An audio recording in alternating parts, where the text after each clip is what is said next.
Obtain your data and models from a trusted source. Why this principle? Once you've created your requirements, the next step is identifying the sources of your data, if you're training yourself, or pre-trained models. It's important to understand the impact that model and dataset creators have on your system and possibly the wider ecosystem. A model's logic and behavior is determined by its training data, the instances, and, where appropriate, their labels. Whoever creates and labels your data therefore has direct influence on your model's behavior. Data collection, cleaning, and labeling is an expensive process, particularly for a large dataset. Practitioners often rely on externally created datasets, whether closed or open source, which introduces a threat vector. Data could be benignly but badly labeled, or an adversary could deliberately mislabel instances or insert triggers, so-called data poisoning. When a model is trained on a poisoned dataset, the overall performance can degrade. Some poisoning attacks can introduce targeted backdoors, which could harm the integrity or availability of a model's outputs. It's important to be able to trust your data and its supply chain. Implementing good validation and verification (V&V) processes for creating and acquiring dataset won't just protect against deliberate poisoning, but also helps you understand and mitigate mistakes or biases in a dataset that can impact performance. This is the case even with synthetic datasets. More complex vulnerabilities exist when using open source or publicly accessible models. Models can be used by adversaries to hide weaknesses and backdoors, which can then be exploited during operation to harm integrity. Transfer learning is a productive and powerful approach that allows users to quickly build accurate deep learning models by learning from, often open source, parent models that are pre-trained with large datasets. This can have substantial benefits, but it can also introduce vulnerabilities if a model inherits characteristics from the parent by allowing an adversary to gain knowledge of the parent model and use it to exploit the resulting model. In transfer learning, the threats from transfer learning attacks must be considered along with defenses and mitigations. Although it's important to consider the risk of transfer learning, you should also consider the benefits, which when practiced securely, discussed in Section 4. In operation, continual online learning helps cut costs, training time, and carbon emissions.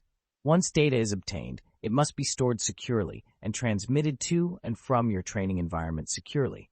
See Principle 2.4, Requirements and Development. Secure your infrastructure.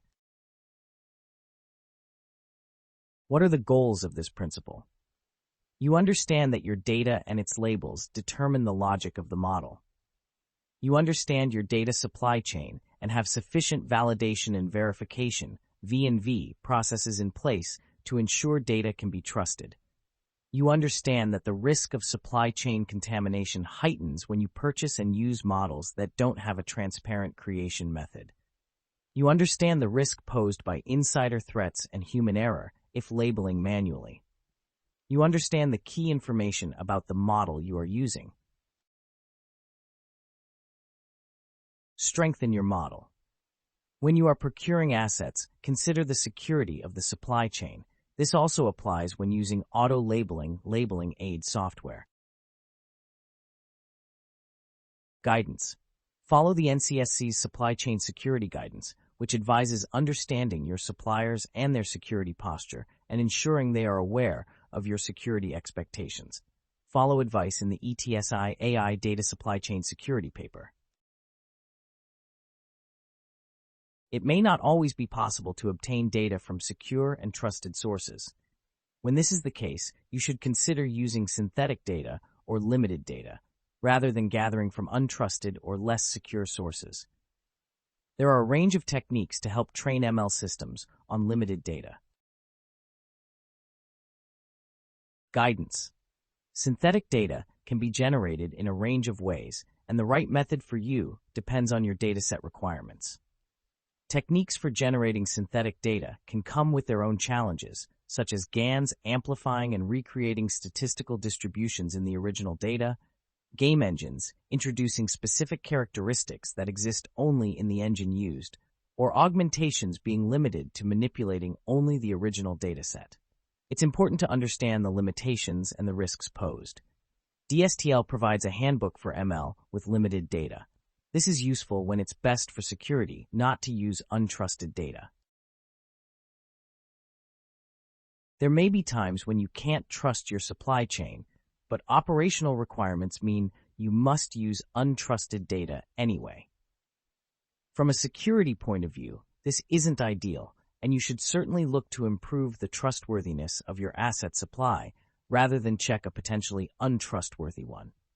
But in those situations where you may be required to use it anyway, there are techniques that can help check its integrity. Hardening techniques can also be applied to models to detect and/or mitigate the effect of backdoors introduced by data poisoning.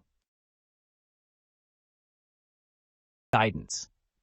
Techniques to find poisoned instances in a dataset or which prevent them from having an effect include clustering, model pruning, trigger reconstruction. Many of these techniques are mainly tested in academia and not widely used by practitioners.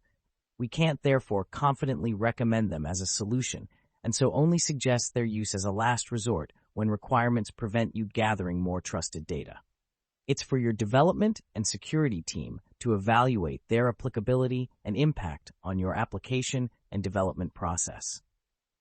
As hardening complex models against various types of attacks is a fast-changing area of research, make sure you keep up to date with the latest techniques. Strengthen your processes.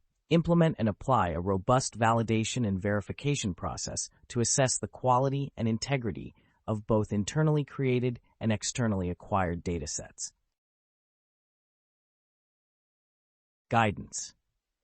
Validation and verification for labels could include, when labeling internally to your organization, having multiple labelers look at each data input and generate notifications where labels differ. For procured and externally created datasets, follow the NCSC's supply chain security to help find a trusted vendor. Consider randomized audits of data labels to assess error rates. Consider applying security-specific data augmentation alongside standard data augmentation. This is often referred to as adversarial training. Guidance. Data augmentation techniques have become standard practice in ML, especially deep learning, as augmentation has been shown to greatly improve the generalization abilities of models. It's therefore likely that your development process will involve some form of data augmentation, regardless of security benefits. But it's important to recognize that some types of augmentation may also be beneficial to improve robustness against adversarial inputs. Strengthen your people. Create guidance and train labelers on their roles and responsibilities. This will help minimize unintentional mislabeling, especially important for nuanced labeling, such as spatial data, object detection bounding boxes. Guidance. Data labeling will be unique to your application, so it's important that you create custom guidance and training for your labelers. Google offers a useful guide to creating data labeling instructions. As well as guidance, consider whether your dataset creation may benefit from the use of labeling software. A wide range of products exist here. Having your labelers trained on the same software is likely to improve consistency and reduce errors in your resulting dataset. Reduce the risk of insider attacks on datasets by making sure the level of vetting for your labelers is appropriate for the severity of impact that mislabeling could have. This would be different, for example, for an autonomous vehicle and in a research environment. Guidance. Refer to any industry-specific guidance on personnel security and vetting. In situations where it's not feasible to vet labelers, use processes that can limit a single labeler's power. For example, breaking a full dataset into segments, ensuring that a single labeler never has access to an entire or large portion of the dataset. Validation and verification techniques, discussed above, are also important here.